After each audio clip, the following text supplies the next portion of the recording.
प्रणाम। Let's get motivated motivational series का आज का नया एपिसोड। ये कहानी है एक बूढ़ी औरत की जिसका 16 साल का बेटा था। वो औरत दिन रात प्रभु भक्ति में लीन रहती थी। 24 घंटे वो सिर्फ भगवान की सेवा करती थी और उनका वही काम रहता था। एक बार ऐसे हुआ कि उनके बेटे का एक्सीडेंट हो गया। उनको कहीं से खबर मिली, उनकी दोस्त ने खबर दी कि आपके बेटे का एक्सीडेंट हो गया है, जल्दी से आप वहां जाए।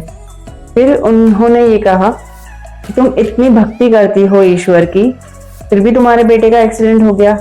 ये कैसा ईश्वर है तुम्हारा जो तुम्हारी तरफ देखता भी नहीं है। बूढ़ी औरत ने कोई जवाब नहीं दिया, वो आगे चल बसी। थोड़े दिन बाद बेटा ठीक हो गया, रिकवर हो गया, उसकी हेल्थ बिल्कुल ठीक हो गई। वो बूढ़ी औरत फिर से अपने प्रभु भक्ति में लीन हो गई। 6-8 महीने बीते होंगे, फिर से उस लड़के का एक्सीडेंट हुआ। इस बार तो पहले से भी ज्यादा डेंजर लेवल का हुआ। ऐसा हुआ कि शायद वो जिंदा ही ना बचे।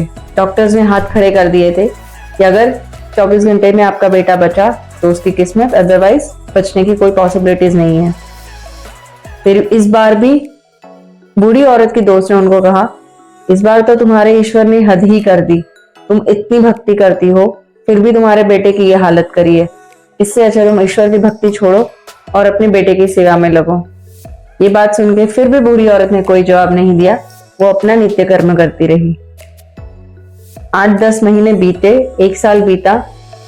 फिर उस लड़के का फिर से एक्सीडेंट हुआ, तीसरी बार। इस बार तो मानो वो उस लड़के की सिचुएशन, वो आईसीयू में थी और वो बाहर निकल पाए या नहीं, वो भी कोई पॉसिबिलिटीज नहीं थी। इस बार तो उस बूढ़ी औरत की दोस्त ने तो उसके ऊपर कहर ढा दिया, तुम ईश्वर की भक्ति करती हो लेकिन तुम्हारे ईश्वर देखते नहीं है। ईश्वर को गलत तरीके से बोलना शुरू कर दिया।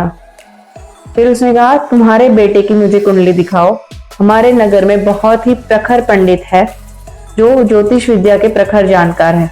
उनको मैं तुम्हारे बेटे की कुंडली दिखाऊंगी और उनके लिए कोई उपाय लेके आऊंगी। तो मुझे तुम्हारे बेटे की कुंडली दिखाओ। तो वो लड़की, बूढ़ी औरत की दोस्त बेटे की कुंडली लेकर महाराज के पास गई, पंडित जी के पास गई। उन्हें कहा, पंडित जी, ये लड़का बहुत बार एक्सीडेंट में डू और डाई वाली सिचुएशन में आ चुका है। कोई उपाय बताइए इसको बचाने का, ताकि इसका एक्सीडेंट बार बार ना हो। जैसे ही पंडित जी ने उसकी कुंडली देखी, बोले, ये लड़का तो जीवित कैसे हो सकता है? तुम किसी गलत व्यक्ति की कुंडली लेकर आई हो। ये तो बहुत पहले ही मर चुका होना चाहिए था, क्योंकि इसकी आयु खत्म हो चुकी है और इसकी मृत्यु एक्सीडेंट से होने लिखी है। तो ये सुन के बूढ़ी औरत की दोस्त ने कहा, नहीं, आप शायद कुछ गलती कर रहे हैं, ध्यान से देखिए। ये लड़का आज भी जीवित है और लेकिन उसका एक्सीडेंट हुआ है, वो आईसीयू में है। ये जानकर पंडित जी ने कहा, तुम इस नगर के किसी भी ज्योतिष को दिखा दो, अगर वो ये बोले ये बच्चा जीवित होना चाहिए तो मैं अपनी ज्योतिष विद्या छोड़ दूंगा। या तो इसके ऊपर ईश्वर की असीम कृपा है इसलिए वो जीवित है, या तो कोई और शक्ति इसके पीछे काम करेगी इसलिए वो जीवित है, अदरवाइज इसकी आयु खत्म हो चुकी है। ये जो जानकर बूढ़ी औरत की दोस्त चौधार आंसू से रोने लगी और वो सोचने लगी कि मैं ही अपनी दोस्त को गलत सलत बोल रही थी, लेकिन उसी की ईश्वर भक्ति, उसी के कारण, उसके अटूट विश्वास के कारण आज उसका बेटा जीवित है। सच में ईश्वर उनको बहुत हेल्प कर रहे हैं और उनकी हर प्रार्थना को सुन रहे हैं। ये कहानी हमें ये सिखाती है, हम हमारे जीवन में आई हुई मुसीबतों के लिए हर बार ईश्वर को कोसते हैं कि वो हमें नहीं देख रहे हैं, वो हमारी सहायता नहीं कर रहे हैं, या फिर वो हमें पता नहीं किन कर्मों की सजा दे रहे हैं जिस वजह से हम इतने तकलीफ भोग रहे हैं। लेकिन दरअसल ऐसा होता है कि वो हमारी सहायता कर रहे होते, लेकिन हमारा नजरिया अलग है। हमारी नजरें बदलेंगे, हमारा नजरिया बदलेगा, हमारे हालात बदलेंगे। हमारे जीवन में हर घटना एक लेसन सिखाने के लिए आती है।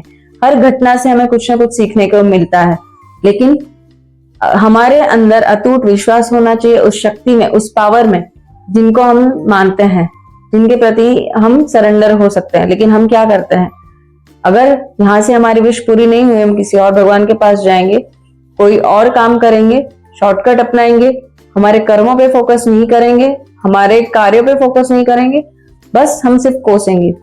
तो ये चीज नहीं करनी है। ये चीज को हम बदलेंगे, जीवन में हम आगे बढ़ेंगे, ईश्वर हम पे अपनी कृपा बरसाएगा।